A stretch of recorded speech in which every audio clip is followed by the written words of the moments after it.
ብዙ አስተሳሰቤን አመለካከቴንም የቀየረ ህይወት የሚባለው ነገር ወደም የቀርባዊ መጽሐፍ ነው። አላህ ይዘንላቸው አሊማኑል ሀያት በጣም ታዋቂ ስራቸው ነው። አላህ ይዘንላቸው አላህ መልካም ስራቸው የሚዛን ሐሰናት ሚዛናቸው ላይ የሚጨመርላቸው ያድርግላቸው።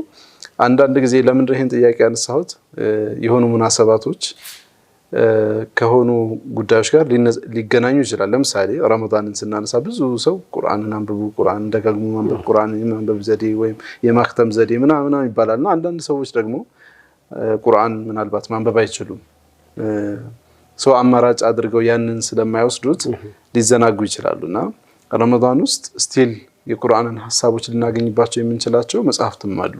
እነሱን ማንበብ እነሱን ማወቅ ላይ መበርታት ያስፈልጋል። በቃ እኔ ቁርአን አላነበም ብሎ ሁሉ ነገር ዘግቶ አይደለም ጾሙ ላይ ብቻ ትኩረት የምናደርገው። ኢማናችንን እንዲያግዘን የሚያደርጉ የሚያስተምሩን ታሪኮች የታሪክ መጽሐፍቶች ምናምን ይኖራሉና አሁንም ማንበብ እንችላለን። አሁንም ማንበብ ብቻ በቀሪው ቀናትም የሆነ መጽሐፍ ልንጨርስ እንችላለንና እሱን ለማንሳት ነው። ጥሩ ነው። ቁርአን እያደመጡም ቢሆን ባለችው ትርፍ ሰዓት መጽሐፍን ያንብቡ ይያልከን ኸይር ነው።